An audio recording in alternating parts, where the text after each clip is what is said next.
कर्म कीजिए लेकिन अहंकार नहीं। एक बार की बात है, महाभारत के युद्ध से पहले भगवान श्री कृष्ण और अर्जुन एक विशाल बगीचे में टहल रहे थे। टहलते समय अर्जुन की नजर एक छोटी सी चिड़िया पर पड़ी जो बहुत परेशान और व्याकुल लग रही थी। अर्जुन ने पूछा, माधव, ये चिड़िया इतनी घबराई हुई क्यों है? क्या ये किसी मुसीबत में है? तो श्री कृष्ण मुस्कुराए और बोले, अर्जुन, इस संसार का हर जीव अपने कर्मों और भाग्य के चक्र में बंधा हुआ है। इस चिड़िया को आभास हो गया है कि इसका अंत निकट है और इसलिए ये इतनी बेचैन है। अर्जुन को उस पर दया आ गई। उन्होंने कहा कि प्रभु, क्या मैं इसकी जान बचाने में मदद कर सकता हूँ? तो श्री कृष्ण ने उत्तर दिया, मदद जरूर करो अर्जुन, पर याद रखना कि सिर्फ तुम कर्म कर सकते हो, परिणाम तुम्हारे हाथ में नहीं है।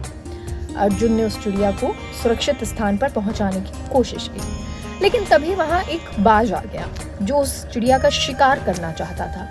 अर्जुन ने तुरंत अपना धनुष उठाया और बाज को डराकर भगा दिया। अर्जुन को लगा कि उन्होंने चिड़िया की जान बचा ली और उनका मन गर्व से यानी अहंकार से भर गया कि मैंने किसी को बचा लिया है। लेकिन अगले ही पल चिड़िया डर के मारे झाड़ियों की ओर भागी और वहां पहले से छिपे एक सांप ने उसे पकड़ लिया।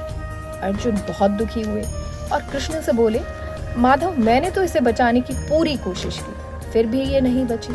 मेरी शक्ति का फिर लाभ ही क्या हुआ? तब श्री कृष्ण ने कहा, अर्जुन, तुम्हारा काम था नेक नियत से प्रयास करना, जो तुमने किया, लेकिन तुमने ये सोच लिया कि मैं बचाने वाला हूँ।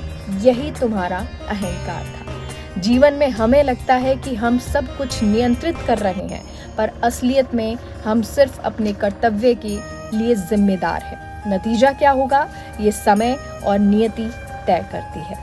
तो इस कहानी की सीख यही है कि हमेशा हमें सही रास्ते पर चलना चाहिए और दूसरों की मदद करनी चाहिए, लेकिन ये कभी नहीं सोचना चाहिए कि हम ही सब कुछ बदल सकते हैं। कर्म करो, पर उसके लिए घमंड में मत आओ।